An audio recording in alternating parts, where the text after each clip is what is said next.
With us now to discuss is retired U.S. Army Brigadier General and Georgia Democratic congressional candidate Sean Harris. Sean, good to see you.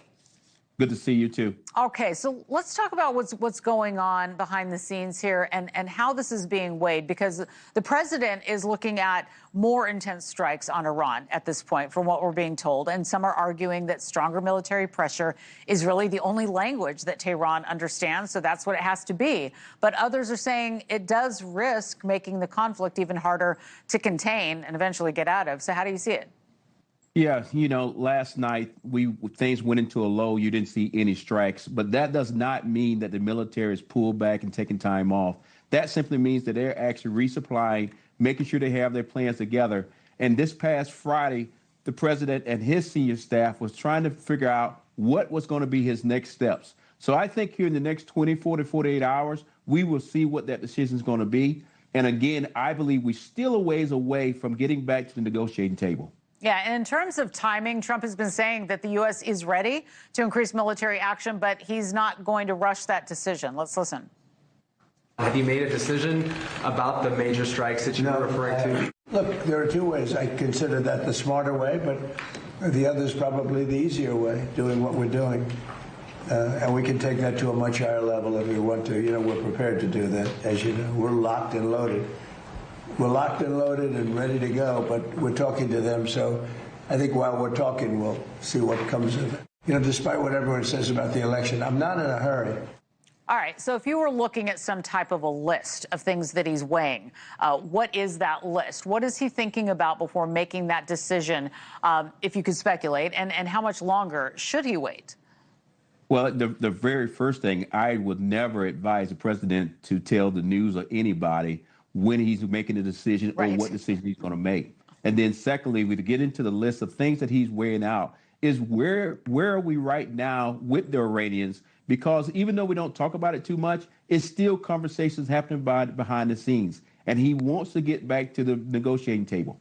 But right now, the list is being put together saying these are the things that the military will be able to accomplish in a particular time frame. But I don't think the president wants to take it into 100% that we actually get into a long, prolonged war here in the next few months. Yeah, and this week the president did threaten to ramp up strikes on Iran further by what he said, knocking out one bridge or power plant for every shot fired at a ship in the Strait of Hormuz. But, he refused to answer when asked if that action could constitute a war crime. A lot of people wondering about that. Let's listen. You're talking about blowing up civilian power plants and bridges. Much of the civilized world would consider that a war crime. Do you? I won't respond to that question. All right. Well, what do you think? Is that a war crime?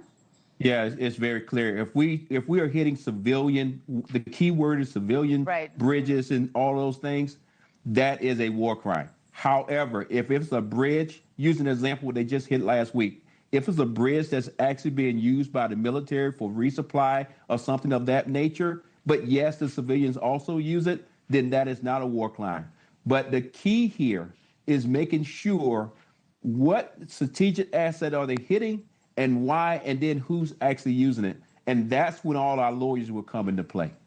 All right. And as we take a look at some other regions, the U.S. and Saudi Arabia announced a nuclear deal this week without mentioning any requirement for the Saudis to join the Abraham Accords to normalize relations with Israel. And Trump later said that he expects Saudi Arabia to join.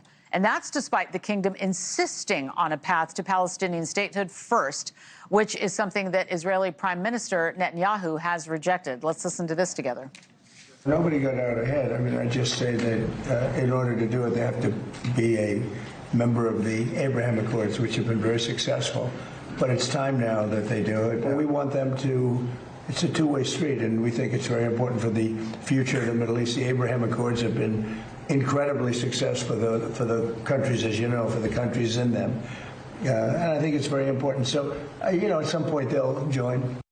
I mean, what do you think? Why do you think that condition was left out? And what do you think is going to happen with this deal? That was quite surprising. I'm not sure if you know, but also for your audience, my last assignment was Israel. I was a senior defense official there. So I'm quite aware of the conversations that have been happening between Israel and everybody else in the Middle East, trying to get to the Abraham Accords and trying to get peace.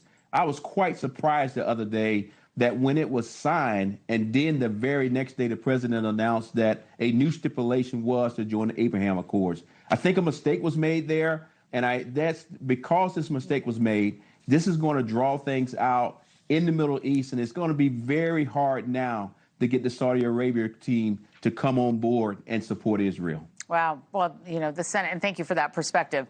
The Senate did block another effort this week to require Trump to end U.S. military involvement in Iran.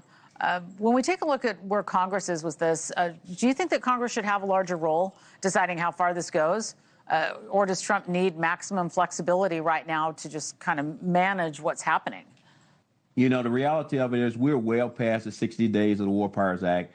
Yes, Congress needs to have some backbone. And actually, as the House has voted, the Senate now needs to come on board and ask the president or demand for the president to come in and explain to the American people, what are we doing, why are we doing it, and how long we're going to be in this particular war, because we have all here in the United States do not want to get into another forever war. And I think it's just time for the president to come in and explain to the American people why we're in it, so that as we move forward, and I believe this war is going to get a lot more intense before it eases down, as we get in forward, that everybody understands why we're actually in this war. I appreciate your perspective. Thank you very much. Retired U.S. Army Brigadier General and Georgia Democratic congressional candidate, Sean Harris. Thank you very much. Thank you. Good to see you. All right, fans.